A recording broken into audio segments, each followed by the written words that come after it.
Hi hello నమస్తే welcome to AB channel. మొన్న ఒక షార్ట్లో చెప్పాను కదా, పక్షుల జంట అయితే నా కోసం మా ఇంటి దగ్గర గూడు కట్టుకున్నాయని. వాటి పిల్లలే ఇవన్నమాట. యాక్చువల్లీ నేను ఇలాంటి వీడియోలు తీయడానికి పెద్దగా ఇంట్రెస్ట్ చూపించాను, ఎందుకంటే వాటి లైఫ్ని మనం ఎందుకు డిస్టర్బ్ చేయాలనిపిస్తుంది. బట్ మీతో ప్రతిదీ షేర్ చేసుకుంటున్నాను కాబట్టి వాటి పిల్లల్ని కూడా మీకు చూపించాలని వీడియో తీశాను. చాలా భయపడుతూనే ఈ వీడియో తీశాను. వాటి పేరెంట్స్ ఆహారం కోసం బయటకు వెళ్ళినప్పుడు తీసిన వీడియో ఇది. అవి ఎక్కడ వచ్చేస్తాయో, నన్ను చూసి ఎక్కడ ఇబ్బంది పడతాయో అని చెప్పి నేనైతే వీడియో సరిగ్గా తీయడానికి కూడా నాకు కుదరలేదు. కానీ అవి చూడండి, వచ్చింది వాళ్ళ అమ్మే అనుకుని నోర్లు తెరిచి ఎలా అడుగుతున్నాయో ఆహారం పెట్టమని. ఎంత బాగా అనిపించిందో.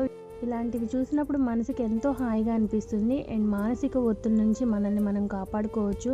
ఎన్నో వేల డబ్బులు ఖర్చు పెట్టి మానసిక ఒత్తిడిని తగ్గించుకునే ప్రయత్నం చేస్తారు, కానీ నేచర్లో బతికి చూడండి. పెట్స్ని కానీ, పక్షుల్ని కానీ, మొక్కల్ని కానీ పెంచుకొని చూడండి. వాటి వల్ల కలిగే తృప్తి మరి ఏది ఇవ్వదు. మీరేమంటారు?